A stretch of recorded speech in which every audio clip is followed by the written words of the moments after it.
కమల గారి వంటలకు స్వాగతం. పొట్లకాయ ఈరోజు ఫ్రై చేసుకుందాం. చాలా రుచిగా ఉంటుంది. ఈరోజు మార్కెట్లోకి వెళ్తే పొట్లకాయలు ఉన్నాయి, తీసుకొచ్చాను. ఫ్రై ఎలా చేయాలో చేసి చూపిస్తాను.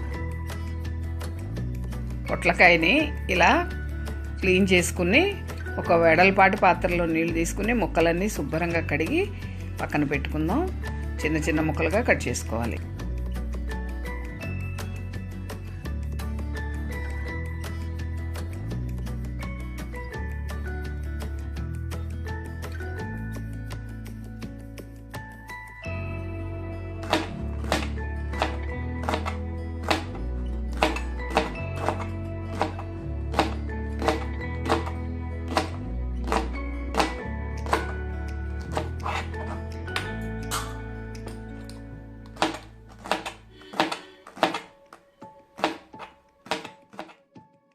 ఒకటి 2 స్పూన్లు సాల్ట్ వేసుకుని మనం కట్ చేసి పెట్టుకున్న ముక్కలన్నీ వేసి బాగా పిసికి కలపాలి.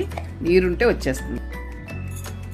ఇలా ముక్కలన్నీ వేసి ఉప్పులో బాగా కలపాలి. 2 నిమిషాలు అలా పెడితే మనకు నీరంతా వచ్చేస్తుంది. తొందరగా పిండగానే నీరంతా బయటికి వెళ్ళిపోతుంది. అప్పుడు ఫ్రై చేసుకుంటే మంచి రుచిగా ఉంటుంది. కూర చాలా బాగుంటుంది. ఒక 2 నిమిషాలు సాల్ట్లో కలిపి పక్కన పెడితే వాటర్ అంతా వచ్చేస్తుంది. అప్పుడు మనం పిండడానికి తొందరగా నీరు బయటికి వెళ్ళిపోతుంది. బాగా పిసికి పిండాలి.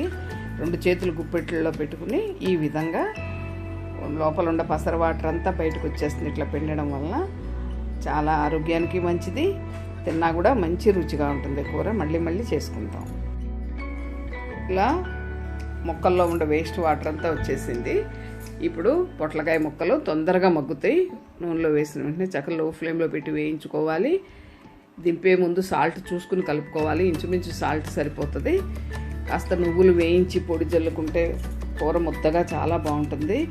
ఈ పొట్లకాయ బీరకాయ ఇలా ఉప్పులో పిండి బాలింతలకి చేసి పెడతారో ఆరోగ్యానికి మంచిదని. ఇలా ఒక ఉల్లిపాయ, కాస్త కరివేపాకు, 2-3 పచ్చిమిరపకాయలు కట్ చేసి పక్కన పెట్టుకున్నాం. ఒక చిన్న గరిటె నువ్వులు వేయించుకుని చల్లారాక మెత్తగా పొడి కొట్టి పొట్లకాయ కూర దింపే ముందు చల్లుకోవాలి. మంచి రుచిగా ఉంటుంది కూర. పొయ్యి మీద బాండి పెట్టుకుని 2 గరిటెల ఆయిల్ వేసుకుందాం. ఇప్పుడు పోపు దినుసులు, ఆవాలు, జీలకర్ర, వెల్లుల్లిపాయి, కాస్త కరివేపాకు, ఎండుమిర్చి, శనగపప్పు కానీ మినపప్పు కానీ 1 స్పూన్ వేసుకుందాం. మంచి రుచిగా ఉంటుంది పోపు వేగడం వల్ల. పోపు దినుసులు వేగినాయి, ఉల్లిపాయ కూడా చక్కగా వేగింది దోరక. ఇప్పుడు ఉప్పులో పిండి పక్కన పెట్టుకున్న పొట్లకాయ ముక్కలు వేసుకుందాం. వేసి కాస్త పసుపు జల్లి మూత పెట్టి లో ఫ్లేమ్లో మగ్గించుకోవాలి. ఈ పొట్లకాయ కూర ఆరోగ్యానికి మంచి ఆరోగ్యం ఇస్తుంది. రక్తపుష్టి ఉంటుంది. బాలింతలకు పాలు పడతాయి దీన్ని తినడం వలన. ఇది హైలైట్ కూరలకి. చాలా రుచిలో కూడా మంచి రుచిగా ఉంటుంది. ఇలా చేసుకుని తిని చూడండి. మళ్ళీ మళ్ళీ ఇలా చేసుకుంటారు. చాలా బాగుంటుంది. ఇప్పుడు లో ఫ్లేమ్లో పెట్టుకుందాం. మధ్య మధ్యలో మూత తీసి ఇలా కలుపుతూ ఉండాలి. ఏదైనా కర్రీ రుచిగా ఉంటేనే పిల్లలు, పెద్దవాళ్ళు కూడా రుచిగా ఫుడ్ తీసుకుంటారు. మంచి ఆరోగ్యంగా ఉంటాం. ఫ్యామిలీలో ఎప్పుడు కూడా నిర్లక్ష్యంగా ఏదో వండుకుందాంలే అన్నట్టు ఉండకుండా కష్టపడి ఇలా చేసుకుంటే మంచి రుచిగానే ఉంటే రుచిగా ఫుడ్ తీసుకుంటాం. ఒక చిటికెడు పసుపు వేసుకుందాం. పసుపు వల్ల కూర పచ్చగా మంచి అన్నం కలుపుకున్నప్పుడు మంచి రుచిగా పచ్చగా కనపడుతూ బాగుంటుంది. ఇలా మగ్గుతూ ఉన్నప్పుడు తినేవాళ్ళ టేస్ట్ని బట్టి కాస్త కారం చల్లుకోవాలి. నేను వేసే కారం అయితే మసాలా కారం. ఇందులో ధనియాల పొడి, జీలకర్ర పొడి అన్నీ ఉంటాయి. నేను అవి వేరుగా వేయను. కావలసిన వాళ్ళు చిటికెడు ధనియాల పొడి, జీలకర్ర పొడి లాంటివి వేసుకుని వేయించుకోవచ్చు. ఇలా అన్ని ముక్కలకు పట్టేట్టు, కారం పట్టేట్టు కలిపి మూత పెట్టి లో ఫ్లేమ్లో పెట్టుకోవాలి. టేస్టీ పొట్లకాయ కూర రెడీ అయింది.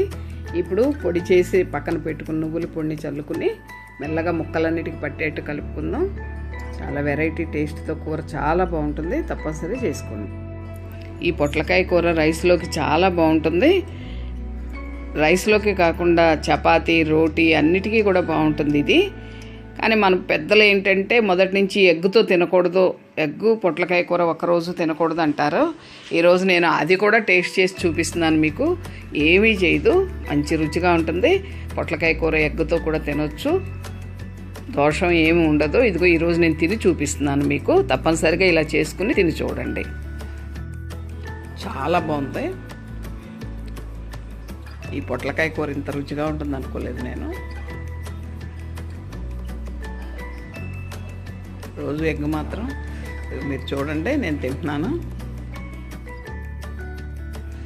కర్రీని సర్వింగ్ బౌల్లో తీసుకుందాం. నా వంటలు కనుక మీకు నచ్చినట్లయితే దయచేసి లైక్ చేయండి, షేర్ చేయండి, సబ్స్క్రైబ్ చేసుకోండి. బెల్ ఐకాన్ నొక్కితే నా వంటల నోటిఫికేషన్స్ వస్తాయి.